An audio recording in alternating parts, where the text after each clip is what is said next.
नमस्कार मित्रों, ये बात तो सब जानते ही हैं कि भगवान शिव को कई नामों से पुकारा जाता है। उन्हीं नामों में से एक है त्रिलोचन, जिसका अर्थ है तीन आंखों वाला, क्योंकि एकमात्र भोलेनाथ ही ऐसे देव हैं जिनकी तीन आंखें हैं, इसलिए उन्हें त्रिलोचन भी कहा जाता है।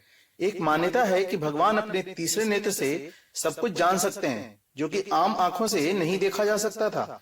लेकिन क्या कभी आपने सोचा है कि भगवान शिव के तीन नेत्र क्यों हैं? तो चलिए आज इस रहस्य के पहलुओं से पर्दा उठाते हैं और आपको बताते हैं कि शिव के तीसरे नेत्र यानी तीसरी आंख के पीछे पूरी कहानी क्या है। एक समय की बात है जब पार्वती जी ने भगवान शिव के पीछे जाकर उनकी दोनों आंखें अपनी हथेलियों से बंद कर दी।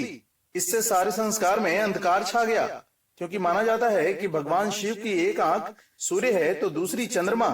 अंधकार होते ही समस्त संसार में हाहाकार मच गया। तब भोलेनाथ ने तुरंत अपने माथे से अग्नि निकालकर पूरी दुनिया में रोशनी फैला दी। रोशनी इतनी तेज थी कि इससे पूरा हिमालय जलने लगा। ये देखकर मां पार्वती घबरा गईं और तुरंत अपनी हथेलियां शिव की आंखों से हटा दी। तब शिव जी ने मुस्कुराकर अपनी तीसरी आंख बंद की।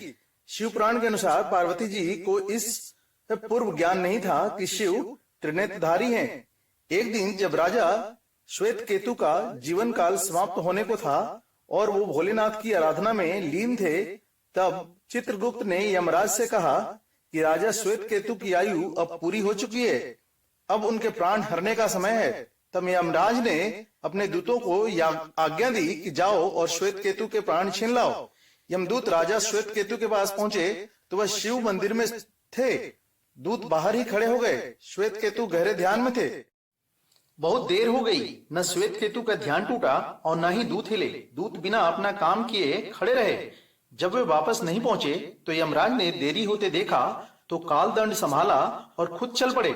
दूतों के आने में देरी होने के चलते यमराज स्वयं ही राजा श्वेत केतु के प्राण हरने पहुंचे, लेकिन वहां उन्होंने देखा कि वह तो महादेव की साधना में लीन है। अब तो वह सोच में पड़ गए कि इनके प्राण कैसे हरें। उन्होंने सोचा कि यह अभी पूरी तरह शिव पूजा में डूबा है, इस हालत में शिव पूजा का अपमान नहीं किया जा सकता। तब वह भी बाहर ही खड़े हो गए। उधर जैसे ही काल को इसकी सूचना मिली तो उन्होंने तलवार निकाली और शिव मंदिर में जा घुसे।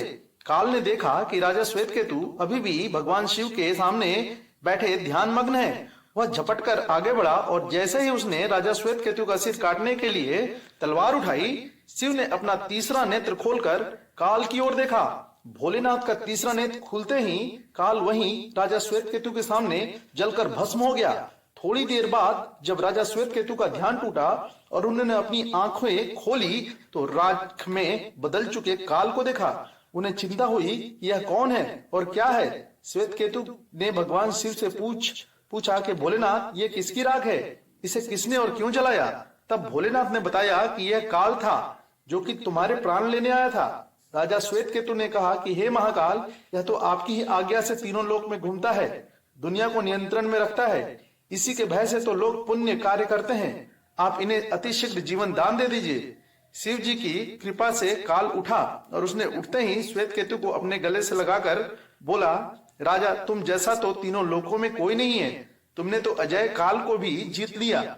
जीवन दान पाकर काल और यमराज ने कहा कि ऐसे जातक जो शिव जी के परम भक्त हैं, सच्चे मन और पूरी श्रद्धा से महाकाल की पूजा में लीन रहते हैं, सिर पर जटा और गले में रुद्राक्ष पहनते हैं, विभूति का त्रिपुंड ललाट पर लगाते हैं और पंचाक्षर मंत्र का जाप करते हैं, उन्हें कभी भी अकाल मृत्यु नहीं आएगी।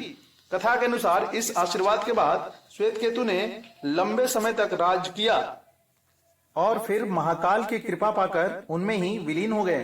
दोस्तों, कहानी अच्छी लगी हो तो कृपया वीडियो को लाइक और चैनल को सब्सक्राइब जरूर करें। आपका दिन शुभ हो। जय हिंद।